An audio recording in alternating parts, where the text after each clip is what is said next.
Hello, welcome to the Den of Discussion. I'm your host, Douglas Robbins. Today we are speaking with Menelaos Gkikas, coming directly from Greece.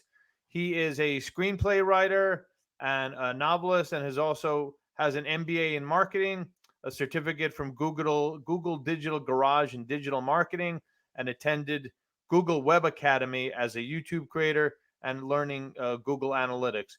Welcome, Menelaos. How are you, sir? I'm very well, Douglas. How are you? I am doing fine. Thank you very much for asking. So, Manelis, I'm a writer. You're a writer. Writing comes from this special place.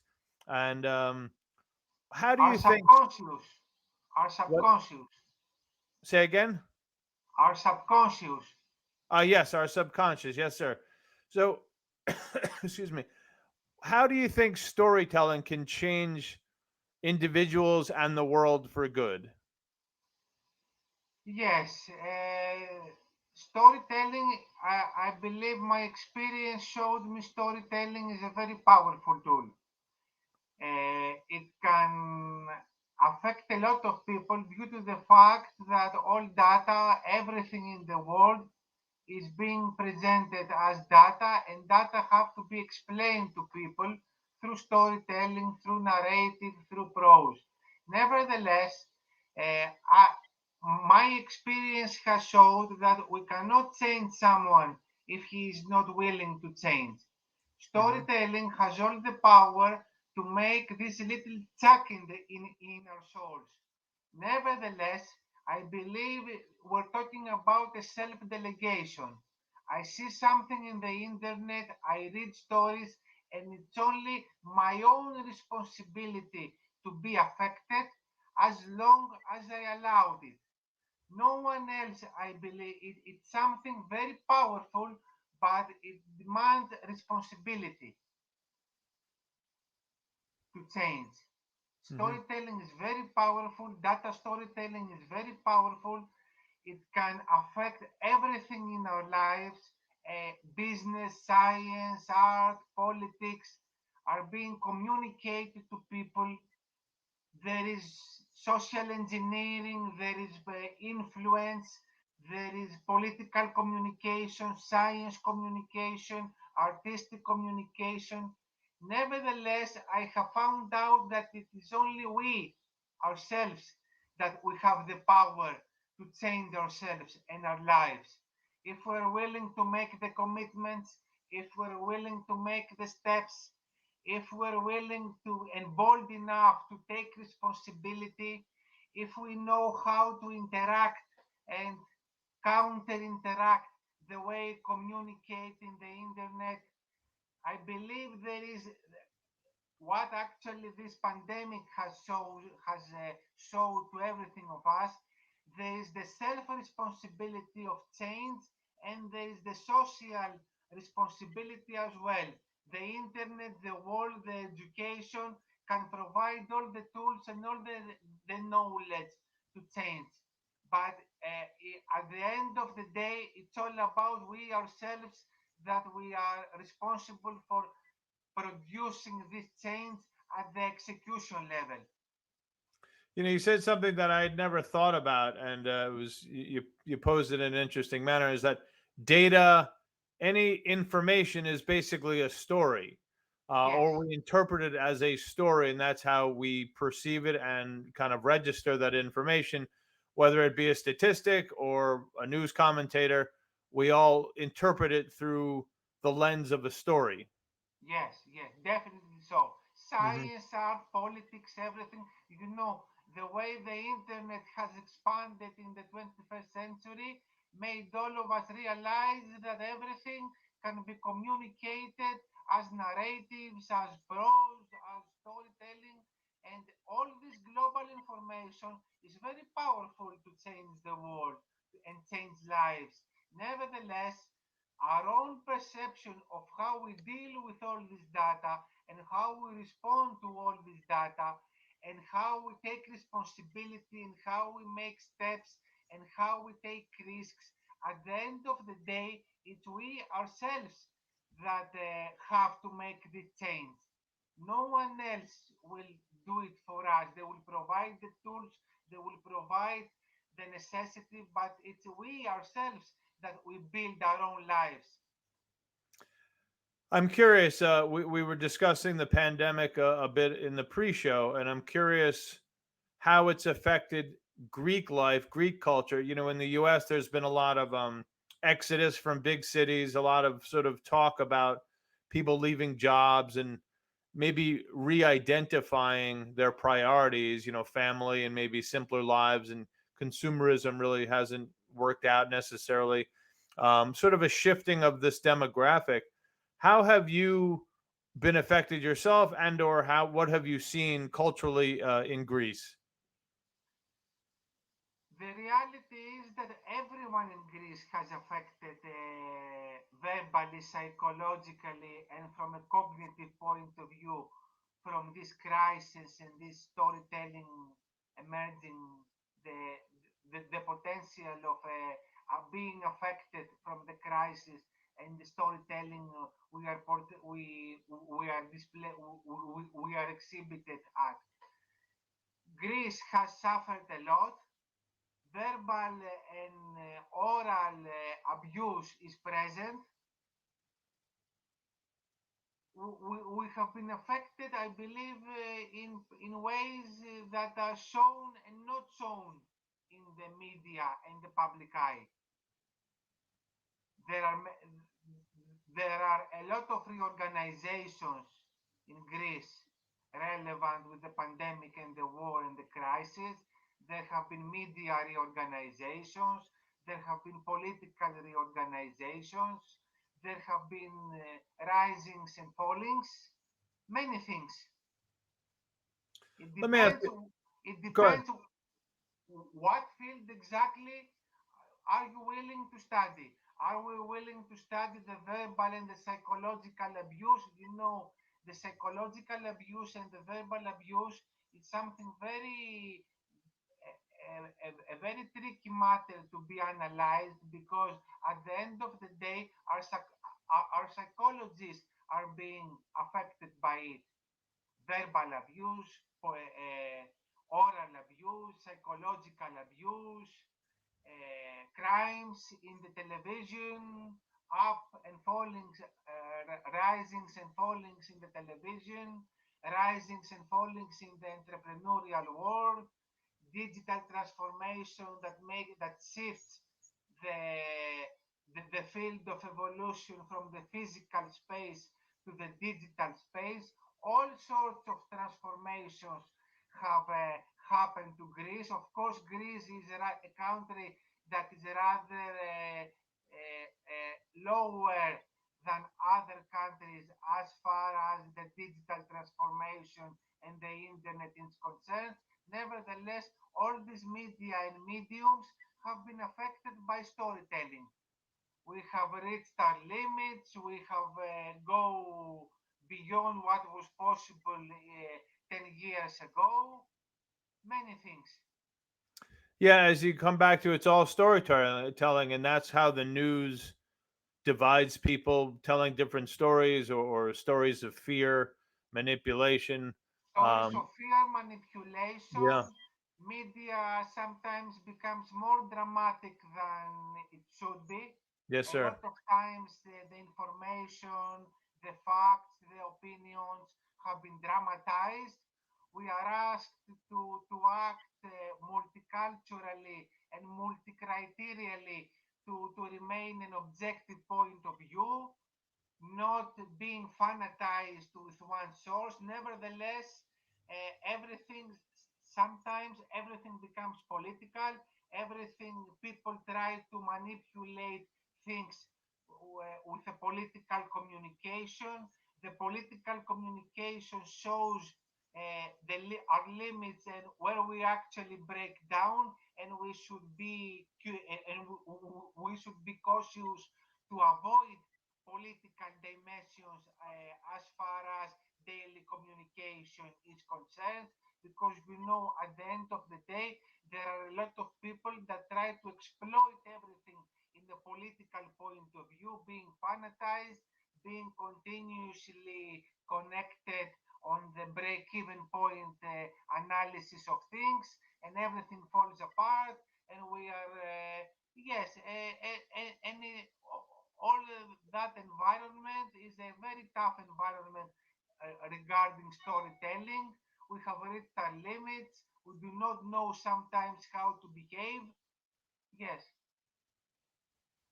Right. How do you behave when you're seeing all the leaders and figureheads behaving badly, or not standing up with integrity? So that's a hard lesson for anyone, for any citizen to be witnessing. But Menelos, let's move on um, to digital marketing. I know you've studied digital marketing quite a bit, yes, yes, yes. and we have a number of writers who listen to the show. What would you teach listeners, or how would you provide some information to a listener who wants to get better at digital marketing? It's such a competitive world, social media, self-publishing, whatever it might be, so competitive. How do you get your books, your stories into the right hands and or seen by the right people? Yes, the most precious advice I would give to newly born writers and listeners who want to engage in creativity in and digital marketing is the fact that the first bold step is to trust our own creativity. From the very moment I created my first website and actually was entangled in the world of the internet, I discovered that having a website of my own, having created a place in the internet of my own, helped me a lot, even in difficult times, to communicate my experiences and my material. This is very important because even if you attend lessons and you decide at some point in your life to engage in digital marketing studies, having made the step of personal creativity before will help a lot to know what works and what doesn't. The simplest form of this creativity is a website. The more the, the, the media that the website uses are four. It's the text, it's the sound, it's the picture, and it's the video. These are the tools of our own creativity. My storytelling and my experience shows that focusing on the creative part of the digital marketing and not only on the technical helped me create places rich in media and content, uh, find audiences, communicate my experience, and have a digital space that I would dare say at some points in my life, such places were larger than life. Creativity is very important. Creating articles is essential as well. But at the end of the day, listeners and newly born writers and digital marketeers sometimes have to neglect formal advices, lessons, or just being fanatic about attending classes and make the step and create something of their own.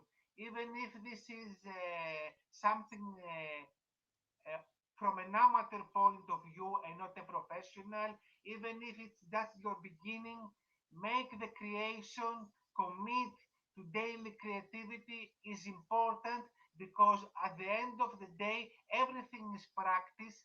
Professionals say 1 million, the first 1 million words are practice, and creatives have to be willing and confident to create material, not being feared of the inner critic, not fear criticism, not fear different opinions, just create, communicate with the people they will find in the internet, and leave the education from a rather later point in this journey because digital marketing education is complicated. Personally speaking, if I did not possess the the websites and my creativity and my experience in the internet, my education in Google would seem like a big mountain to climb. There were complexities in the education, there was jargon in the education, and the best possible way to handle such an education and the creativity is to create something on your own. Create a website, whether this is a website, a channel in the YouTube, a podcast. Google the questions your questions may be something very powerful to find out what exactly are you seeking to find. Put the questions in the Google machine and say, I want to create a website, I want to create to find the platform, I want to create my own YouTube channel, I want to create a podcast. You know, research is something that cannot be substituted. No matter the education, no matter the the personal creativity, do your own research in the internet and create something of your own, something that you will be proud of, something that may be from the point of view of an amateur in the first period of time, but it will evolve as something professional later on. And in the middle of this journey, in the middle of this fantastic opportunity of being a creator, you can add the necessary education, the necessary titles, the necessary collaborations, perhaps with different partners to collaborate with videos, with etc. How does that seem to you? Okay, works for me. Definitely. What inspires you to write? What drives you? What drives me to write? My a main driver of my main driver of creativity is to express my interests, to express my ideas, to express what I have at the backside of my mind. If this makes the script sometimes to be more personal, to be more caustic, to be more from my inner world, that would be fine as well. Our subconscious drive me a lot to create. You know, writers say that that the visible part of our creativity is only the 5%, and it's a very tiny part of what actually happens in our subconscious. And I believe that what I have, as I said, what I have at the backside of my mind sometimes have to be put on paper. How can I describe it in other words?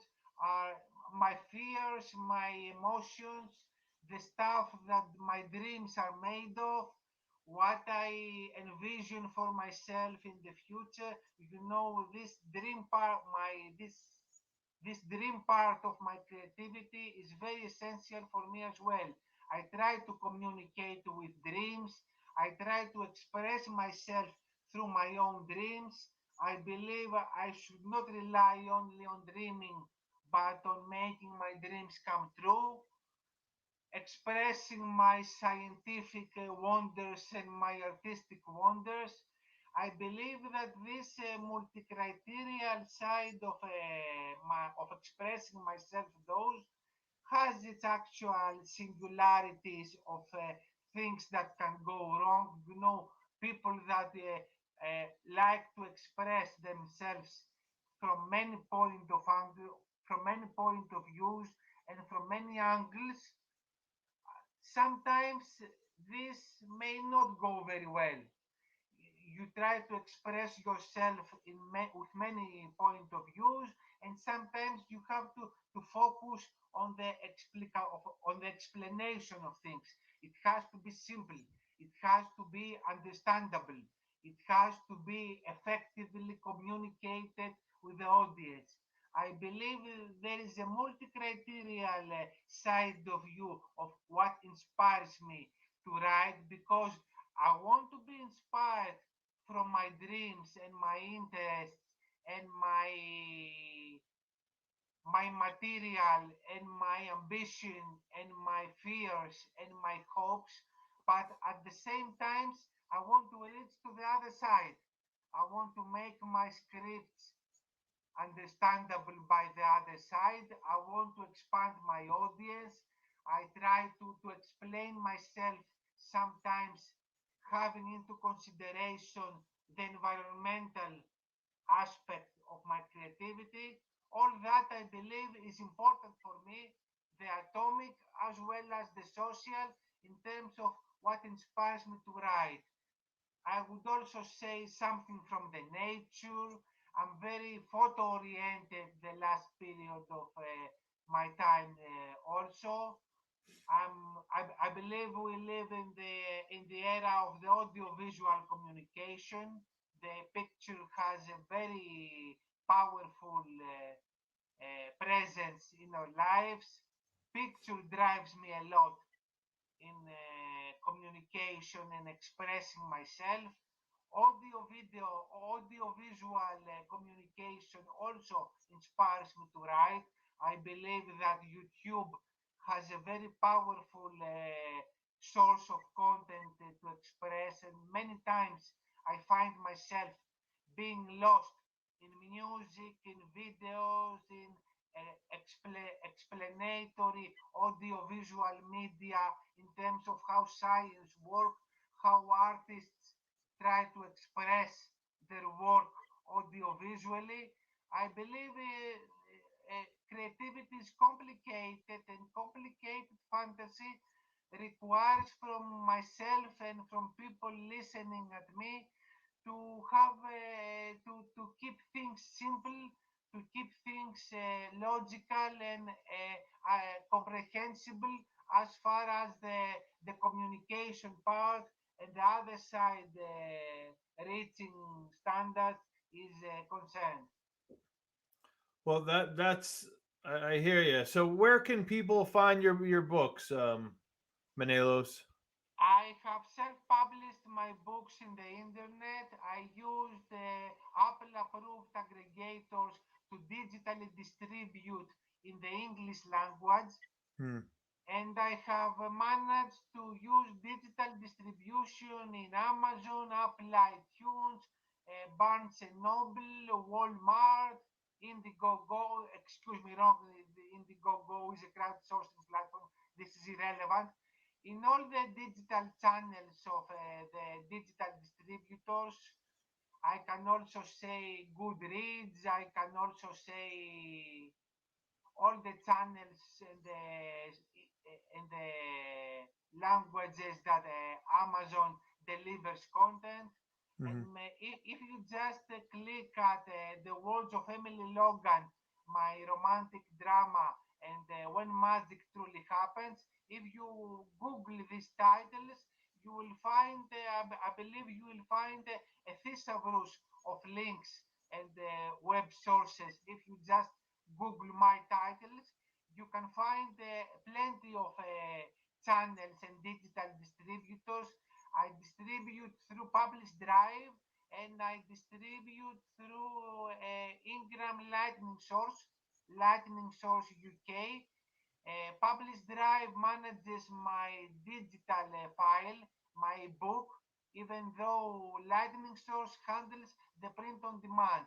Everything can be achieved through the internet. The book can be get by downloading and by digital buying, and the print on demand can be acquired from the mere processing of the digital network, because actually the print on demand version of my books can be delivered to you in a physical format, because there is no stock, there is no warehouse.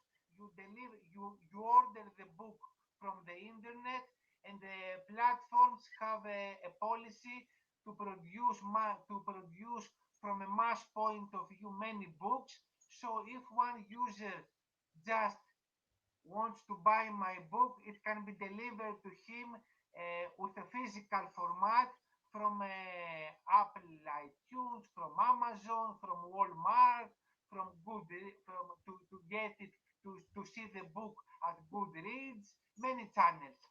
Okay. Well, very good. Well, today we've been speaking with Menelaos Gkikas. You can also find him at makersdust.blogspot.com. Menelaos, it's been such a pleasure speaking with you today. Thanks a lot, Douglas. It's my pleasure as well. You have a great day now. Thank you very much. Thank you.